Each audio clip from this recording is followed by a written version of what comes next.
All right, Jamon Moore here, a special Aftershock video from Vancouver. I am here with Oscar Ågren.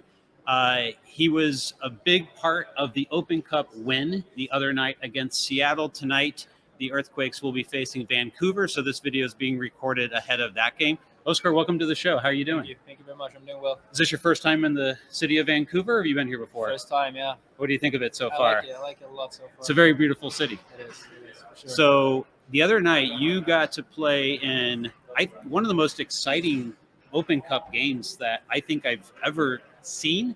And I happened to have the chance to be there in person right behind the bench the other night. You got a goal in the shootout and helped the team win that game. What was the feeling like on the field in that small Starfire facility? And then what was it like in order to come out victorious over the Seattle Sounders for the second time in a couple of weeks? No, it was definitely a fun game. A lot of things going on, both on the field and around the field. And Seattle, they brought the fans out and they were loud. And I think from the start we were on it and in the game and played some good soccer and got some chances. And then as the game went on and the result played a part of it too, Seattle took over a bit. But I think we fought all the way to the end and got a good result in the end. There was some really exciting moments. You guys got up in the game 2-0, and then the Sounders came back. But I felt like during the game that the back line really did a good job. And with the amount of time you got in there, I think real big opportunity for you to prove yourself at this MLS level and to potentially get some more playing time in the near future. How did you feel the back line did overall in this particular game, even though you gave up a couple goals during the game? No, I felt like the connections were good all the game through between me and Tanner, between me and Tommy, and I think as a unit it worked very well defending the box and clearing lines, and also I think we did a good job playing out of the back. And then when Calvo came on in extra time, I think we found a good connection there too pretty quick, and I think that's what it's about, playing in the back line, finding those connections and then working together as a unit. So you've come in from Clemson, where you are no stranger to big games, winning the national championship, the College Cup, and NCAA. How did that kind of small atmosphere that you experienced at Starfire the other night kind of compared to a college atmosphere in some ways? Were there some similarities for you? Yeah, I mean, some games we get around 3,000, 4,000 people, some of the big home games in the ACC and those games. And then during the Final Four and the National Championship, I think it was up to 10,000. So it was similar to that atmosphere around the field. And yeah, we were used to it, I think, personally too. So in the draft, it felt like the Earthquakes wanted you all along. They had the opportunity to be able to get Aseni Buddha, which they didn't expect, I don't think. No one expected him to fall to the Earthquakes at 8. And they spent some additional money to be able to get you in the 13th pick. How did you feel about being selected by the Earthquakes? You actually had spent some time at San Francisco City before, so you've been in the area a bit, and I'm interested in like how that came about, being that you were on the East Coast at the time for college. But talk to me about what it felt like to be selected and with that 13th pick. Yeah, first of all, I had no clue that San Jose was going to pick me. I hadn't heard any rumors or anything. It was on the day of the draft. My coach gave me like a little hint, like how do you like the West Coast and the Bay Area and that. And I was like, I've been there on vacation once, but that was like 10 years ago too, so I don't remember that much. But yeah, and then obviously them selecting me and paying a bit of money too. I think it showed that they were interested in me, and it gave me some security too going into preseason, that they've looked at me, had a good look at me, and decided to go with me. And I appreciate that a lot.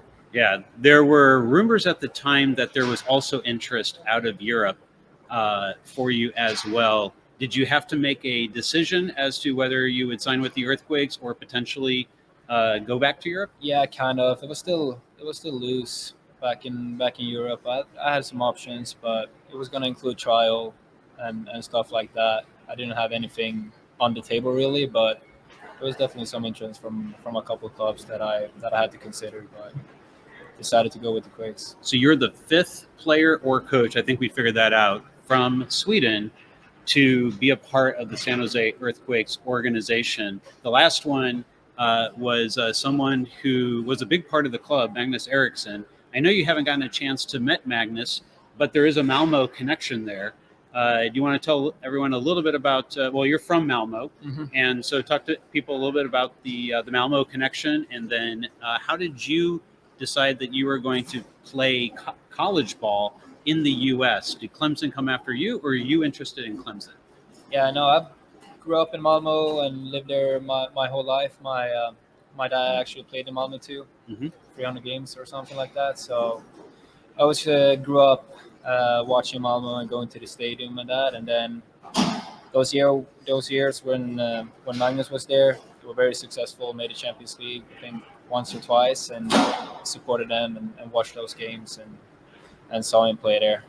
My dad was also the sporting director for the club at the time when Magnus was there, so they obviously had a relationship too. And regarding college and the recruitment process there, I played like at a semi-pro level in Sweden. Figured that I either had to make a move on going to school and university in Sweden, or going all in on soccer. And at the time, I wasn't really sure if I wanted to do either way full time. So college came up as a good option, and it's an agency in Sweden that I was in contact with that has connections in the US with colleges, and he helps you out connecting you with some school. And my dad also has some connections with Coach Noonan, who's at Clemson, and he came over to Sweden, watched one game, I think, and then it took another year before I decided to commit. So Clemson obviously won the national championship. That was your senior year, correct? And you were at the time also a finalist for the biggest individual trophy that there is in the NCAA, in the Macramon Trophy. So, how did you feel in terms of your prospects for MLS, having been a finalist for that trophy, having played for the national champion, and in probably the best college conference there is in the United States in terms of the ACC? Yeah, no, I think it started the first year when I came to Clemson, and just the environment and the coaches, how they prepare the players. And if you have any thoughts about being a professional in the future, which I had, they do everything to help you with that. And that's why I think there's also 3 or 4 draft picks every year coming out of Clemson. So seeing the seniors my first year making the step into professional soccer, Robbie Robinson in Miami, maybe the most apparent one, I knew it was possible to do, and I just had to wait for my time. And then as the time went on, and I wanted to finish school too, so made it all through, graduated, and then the draft came up, and all the things around with the awards and McCormick Trophy, and that was just a bonus for me, and then worked out well in the draft too. And one more question for you. There's been a lot of talk that the super draft itself is potentially becoming obsolete in MLS because of the proliferation of academies. But at the same time, there are a lot of international players who are now making NCAA D1 colleges a destination, and that have the dream of playing in MLS or using it as a platform back into the professional ranks.